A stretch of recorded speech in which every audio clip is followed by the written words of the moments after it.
Whether we're writing a story or attempting to sell products, our message must be clear. Always.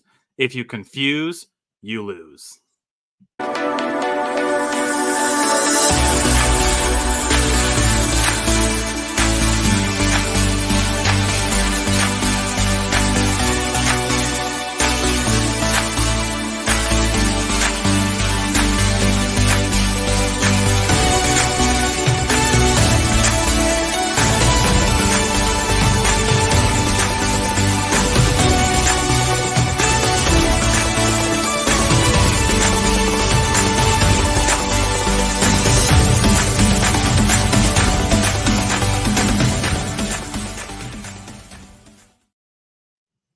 Hey, champions, welcome to another episode of Champion Reads, the podcast where we talk about best-selling books and best-selling authors and the lessons and experiences that they have to share with us.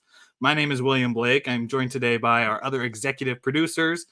We have Mr. Ian Sturmer and Mr. John Kovacs Jr. And today we are going into the second part of StoryBrand, or Building a Story Brand by Donald Miller. Such a great book, really such a great book. And I'm loving reading it, and I'm loving what we're going to be talking about today.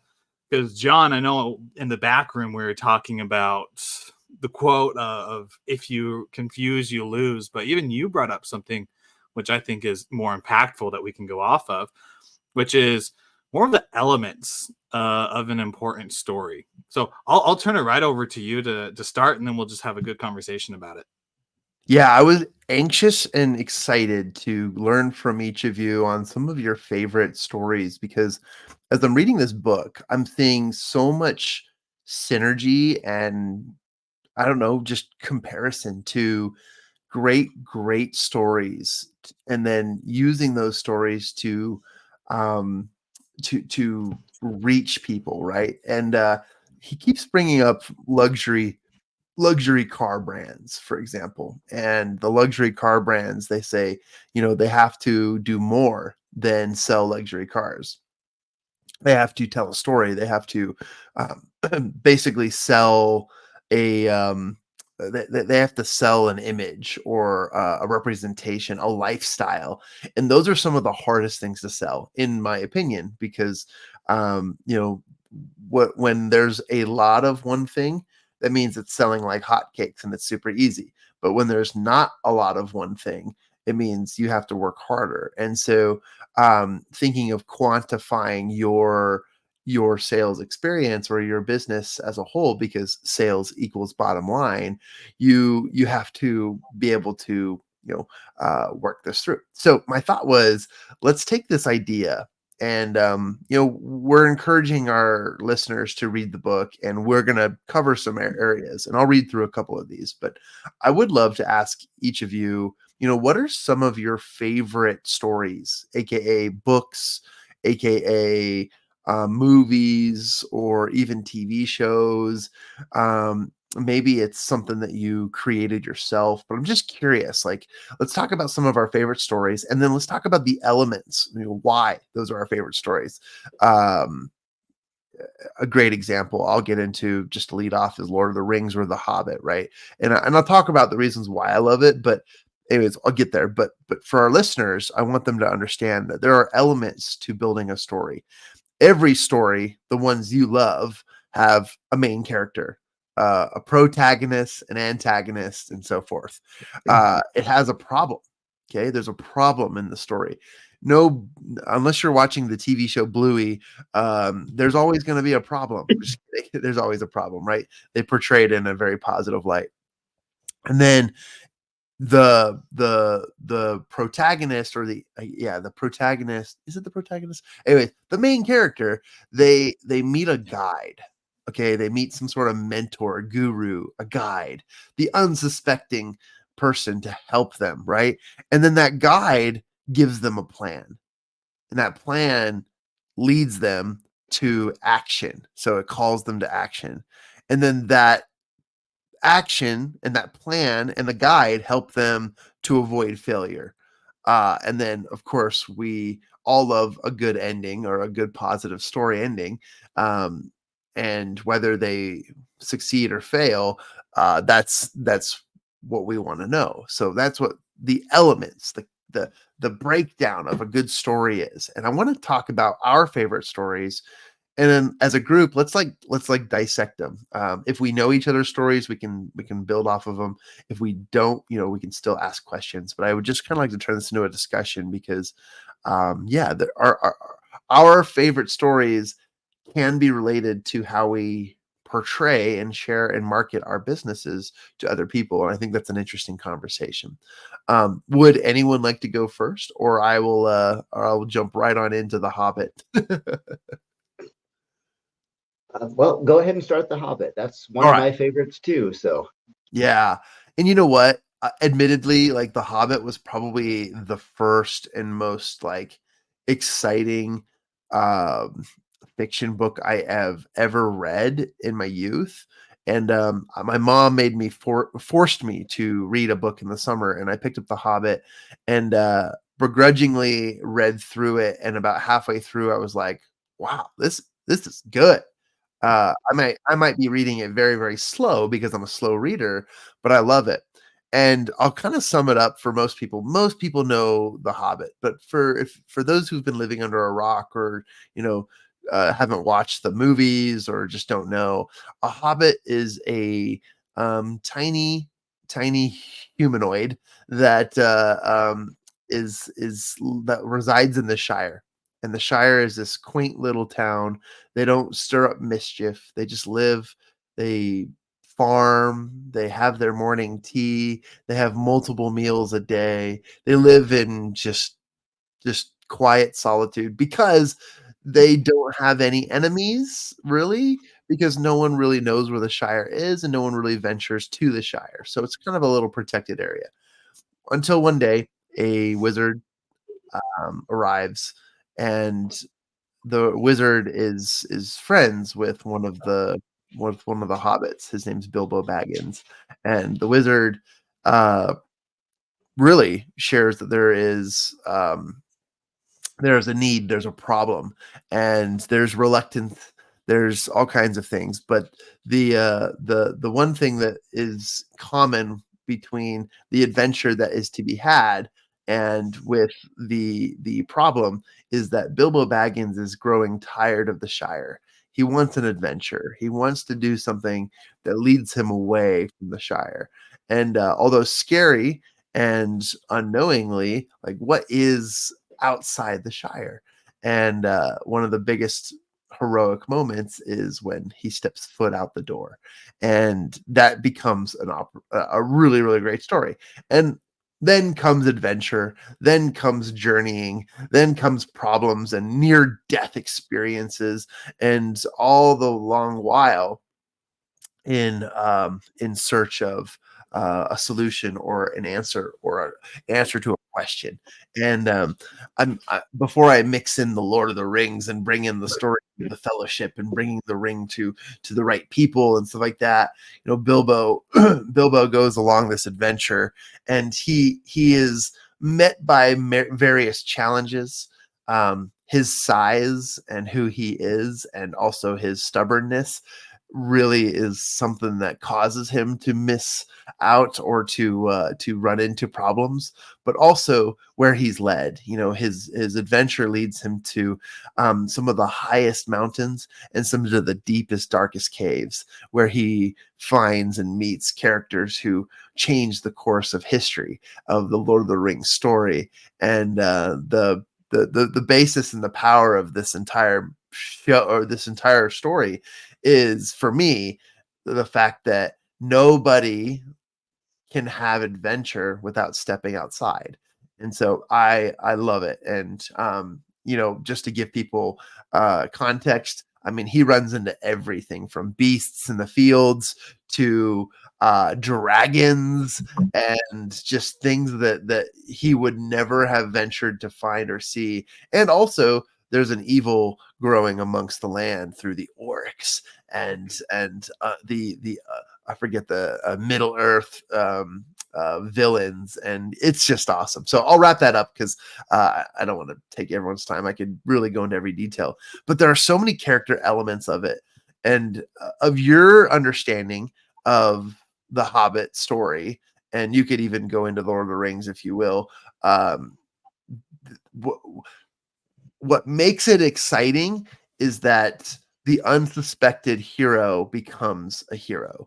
The first heroic movement is discomfort and stepping into the darkness, out the door and into a world of unknown. And then we figure out what the unknowns are, and it's like, oh my gosh, why did he ever leave? Discomfort. But I think that that's important because he is the unsuspected hero. We put ourselves in Bilbo's shoes, and I guess we should say in his feet, because hobbits don't wear shoes. And yeah, it Important point. becomes one of those, exactly. Yeah. Yeah. It becomes one of those stories where it's like, okay, this is one of the greatest stories ever told. It led to one of the greatest book series ever sold. And there are elements to this story that really, really resonate because what? And what is it for you guys? What really stands out about The Hobbit that just makes it a great story for you? Well, I was listening to what you were saying, and as you know, one of my mantras is simplify everything. So I was listening to this and simplifying, and I'm looking at my notes here. Every story is about a change that has to happen and the growth that comes from that change. And I think everything is either you want something new or you're fleeing something you don't want. You want something good or fleeing something bad. And The Hobbit starts out with Bilbo wanting something different. And, there's no story that has no change and growth in it. If you picture the story of the man who came home from work and sat down in his chair, then had dinner and went to bed and got up the next morning and went to work. That's an exciting story. There's no growth, there's no change. But Bilbo goes through wanting something different, realizing he's missing something in life and wants a change. And every one of those adventures is either moving towards that change he wants or fleeing from the bad thing happening that he doesn't want. And every step along that is another piece of growth that he goes through.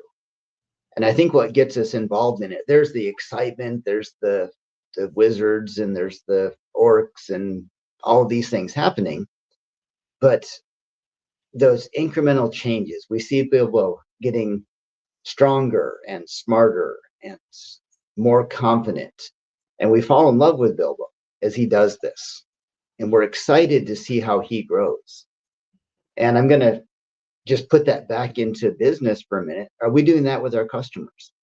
Are we providing them with this opportunity and seeing how they grow, seeing how they can change, seeing how their life is better? Hopefully not from running away from something, but that's advertising too. You're running away from plaque.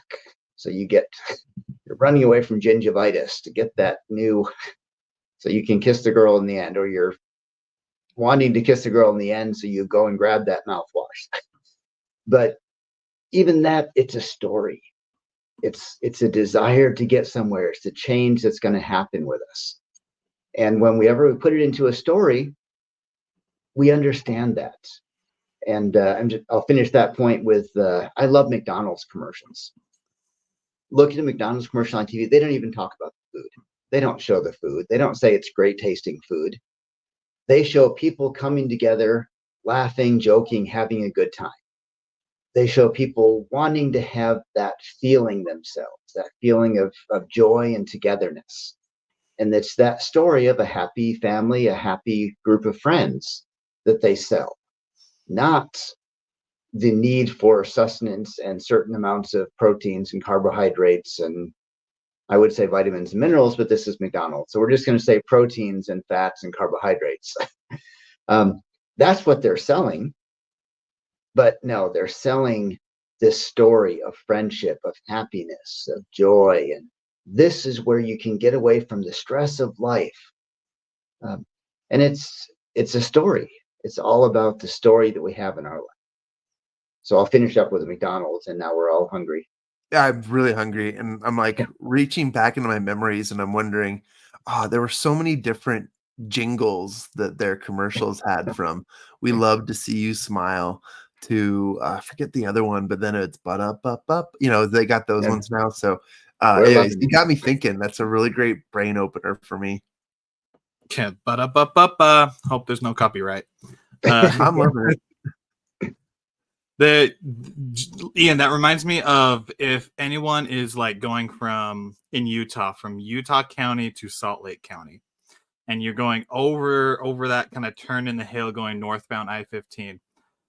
Homie, the real estate company, does a fantastic job with billboards, because you can only put so much on a billboard. But they did it to where they bought the only 3 billboards that I've seen on that corner. And everyone who travels on that road sees those billboards, because there's nothing but sky and mountains that you can see looking that way. And they make it into a story. So I remember I'm going to forget it. But they did like a 3-part story to it. It was, if this is happening to you, then you can do this, and we're the best people to do it. And it was like the 3 billboards, and they've done it multiple times, of where it just like tells a story. And I get excited every time I go around and I see a new thing popping up, to see like what it's coming up with. So you're right. And it's all about the way that the story is told. People get confused a lot when it comes to if we overcomplicate things.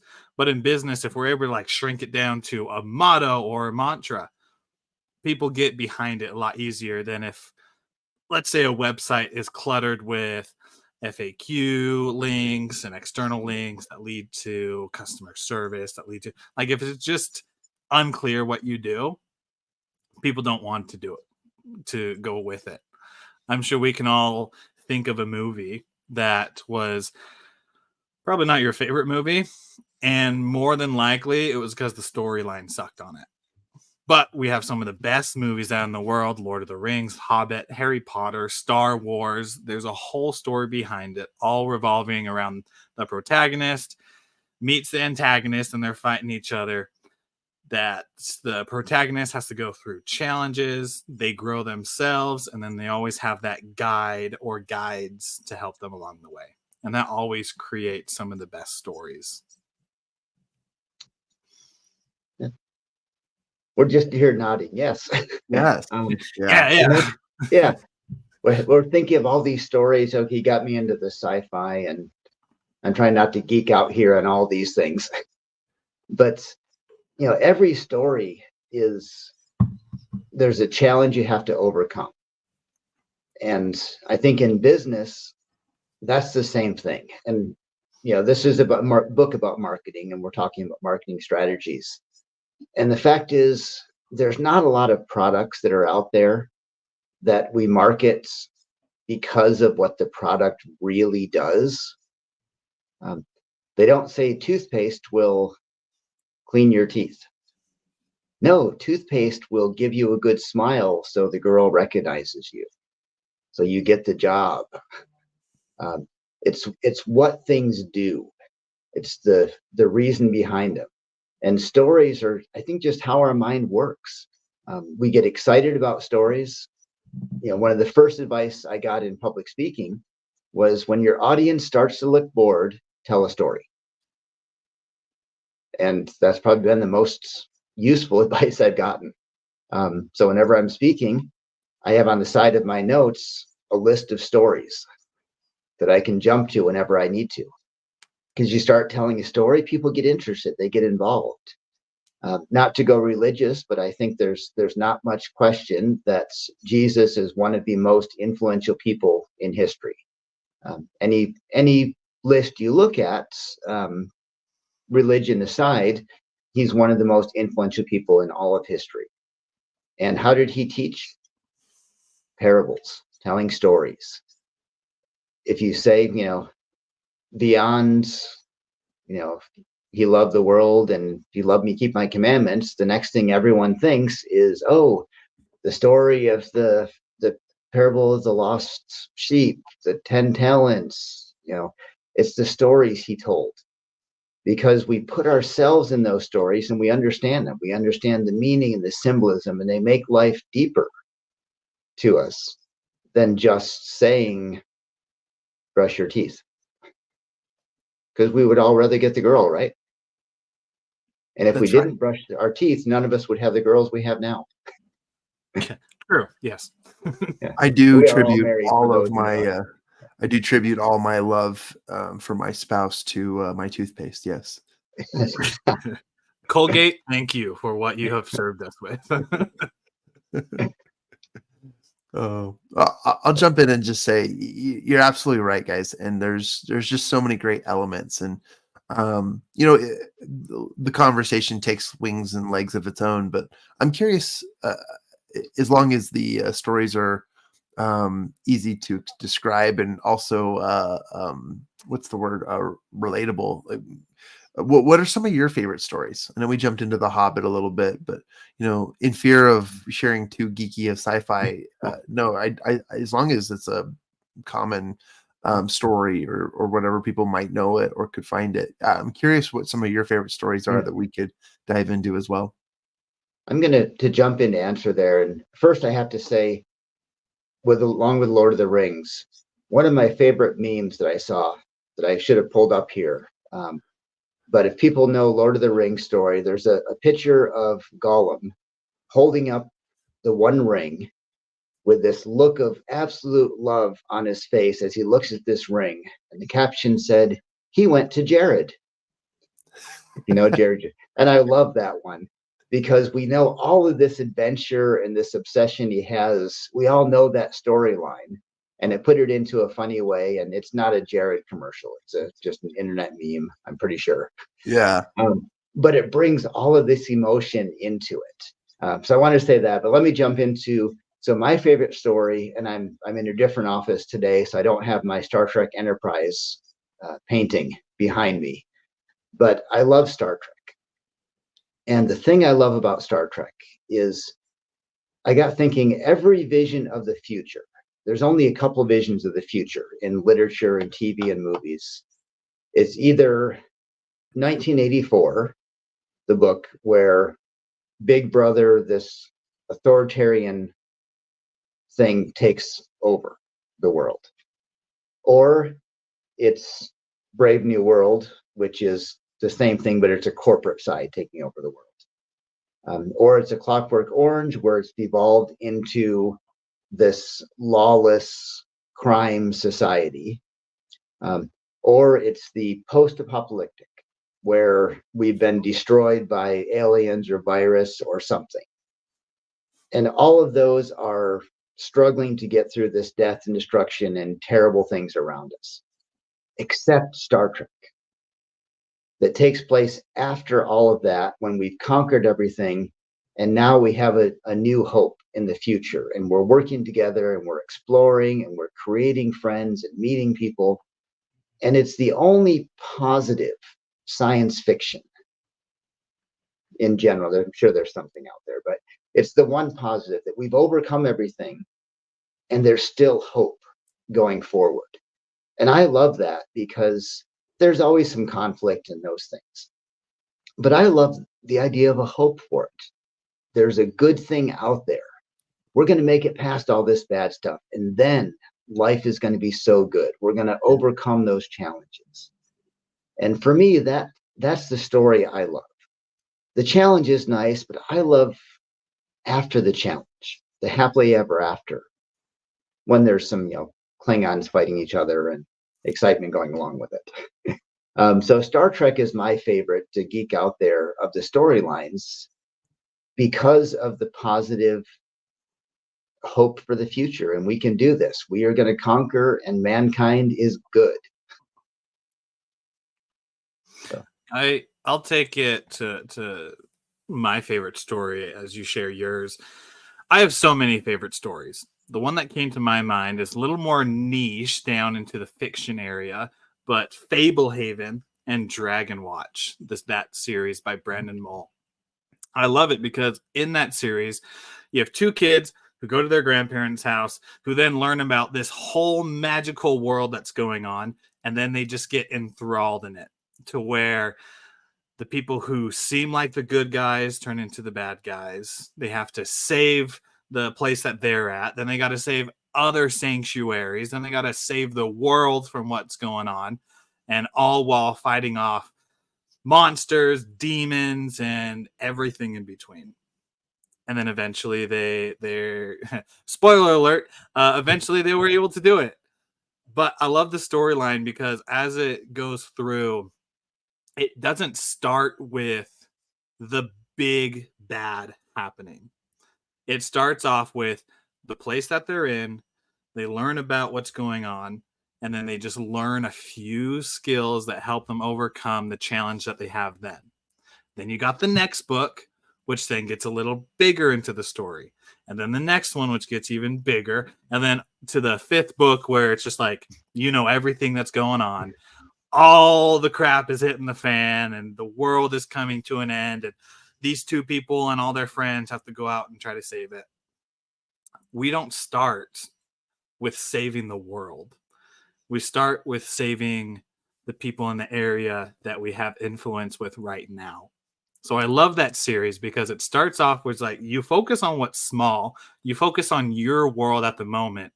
And then as you get control of that, your control and influence is able to affect more and more and more.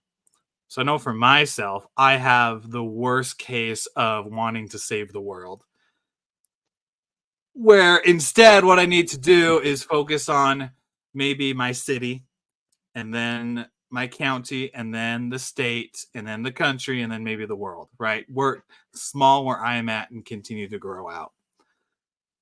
But that's where the good stories come from. That's where when we hear speakers, when we hear good books that aren't fiction, that are people's lives and experiences, where we get motivated and inspired by it. And it's because they started out with what they had and then worked their way to where they're at right now. Yeah. You jogged my memory on just a bunch of other stories, and I'll just go through a quick series of them and just share like big standouts, because it's these stories that really become a brand. So it's reverse it. So becoming a story brand, right? But what about the story in and of itself becomes a franchise or a brand or something that people recognize? Some of the most successful movies of all time, Jurassic Park, right? Whether you're human or dinosaur, the main learning point and the biggest standout here, or the biggest story, is life always finds a way. And that to this day is one of the highest grossing movies of all time. There's let's see, you brought some anime into this, so I want to share. There's Avatar: The Last Airbender. I mean, a story about a a hero who failed the world and making his comeback after the world has turned, and learning to trust in both his powers, his friends, and his ability to fulfill what he didn't do before. That's amazing. I mean, it's so interesting and relatable. I think about Star Wars. You brought in Star Wars a little bit with you said A New Hope, then you talked about Star Trek, and so I was like, oh, A New Hope is the title of a Star Wars episode. But yeah, there's this idea that the Force is with you, right? And these are just like these ideas that become a brand and kind of an image. When anyone says these words, like Jurassic Park, you think dinosaurs, Tyrannosaurus Rex. When you think Star Wars, you think lightsabers, and you think ships and pew pews, is what we're supposed to say. When I think of Star Trek, I think of really cool ships and alien characters interacting and mingling with other heroes and commanders and the line of succession of leadership and trust, and there's just so many elements that pop out. And so in light of me sharing all that, it's well, what's the purpose? What's the why? Well, the why is people recognize you for the stories you tell. and how you make them feel. These characters, we fall in love with these characters. Their stories, they influence us. They do something to us, and it's very, very I don't know, experiential for us. And so, as you talked about, seeing billboards of businesses and so forth, the question is what do these stories do for us, and how are those related to our businesses, and how can they be related to our businesses? I just think it's fascinating and interesting. Stories are good. Stories are fantastic. And I know that as we're wrapping this up, the question comes to my mind: what can we do to start our own story? And maybe that's not the right question. Maybe the question is, how do we recognize the story that we're in to start moving forward with it? And I might want to leave that question, and you guys can answer it or share your final thoughts.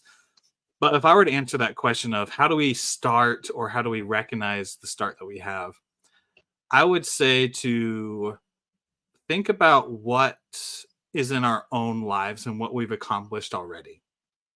Because if the start of our story is when we're born, then for me, who's 27 right now, 28 next month, woot woot, Oop. I know that I have 27, 28 years of experiences, of challenges, of everything that's been going on that can go to my story. And then I can think about, what do I want the ending of my story to be? And what am I willing to sacrifice to become the person who I want at the end of my story? I think those are the things that I would go into. John, Ian, I'd love to hear your thoughts as we wrap up this episode. I'll jump in and say, I've never forgotten a slogan by the brand Mod Pizza. And whether you like pizza or you don't, pizza at Mod is comparable to certain companies. And they have a slogan on the wall that always says, we serve pizza, or we make pizza so we can serve people. And I always thought that was outstanding, because it's not about serving the literal pizza to the physical people. It's, we make pizza so that we can serve people, so we can make them happy, so we can fill their stomachs, so we can give them joy. And that's something that's always stood out to me. So as we dive deeper into this book, building a story brand, I'm making these comparisons and observing other companies and what they've done and said. And, in light of, not copying other brands and other businesses and doing or saying and using their slogans or what they have said and done, at the risk of it all, it's just showing the effectiveness of reaching you in a creative way. That's what's important to me, and I highly look forward to diving deeper into it. And I love learning from you two as well, that there are different ways to tell this story. Yeah, I love that. And I just have to point out one thing about the story. So, William, it turns out that I am exactly twice your age right now. So I'm feeling a little old for that one. No, you're experienced, not old. Experience. Yeah. And well, it depends on, you're only as old as you feel. And this morning, I think I was in my 70s, how I felt. But anyway, it was an early morning. I got thinking a couple of things there. One, stories take a thing and turn it into an idea. And they build on more than just a thing. Like the Mod Pizza takes a pizza and turns it into an idea of a story and serving and what you can do. And okay, I had a great idea, and then Willie went a whole different direction. So I'm going to pull it back to my thoughts on this. Some of these great stories, and the ones that affected me the most, Luke Skywalker in Star Wars is a simple farm boy who becomes super important. Peter Parker is a simple high school student who suddenly gains powers. Fablehaven are a couple of kids who go to this place and suddenly find themselves in an adventure. Even Bilbo Baggins is just a boring guy who sits there drinking tea and making lunch who suddenly finds an adventure. All of these are the everyman. They're me. There's no chance that I'm going to be born Bruce Wayne. There's no chance that I'm going to be suddenly find I'm an alien Superman. But bitten by a radioactive spider, yeah, that could happen. That one's in the realm of possibility. I could become that hero. And I think that's part of it. When we can become the hero of a story, then they get exciting. You can watch a story of somebody else, but when you're there, I remember, it's embarrassing to say, I remember walking out of a Batman movie, and I was like feeling really tough walking out of that movie. Like, I'm ready for some bad guys to come over here so I can show them what I've learned watching Batman on the movie screen. But the stories bring you into it. They make it real. They make it alive for you. And that's, I guess, what we need to do in our lives, our business, is to make our product and service come alive for somebody, make them get involved and feel that rather than just observe it, to become part of those stories. So I think, yeah, let's all become part of an adventure story with our business and life. Yeah, well said. What a great way to end it. And of course, we'll be able to have more time over the next couple episodes to dive deeper into this book. But this concludes, for you champions listening, this episode.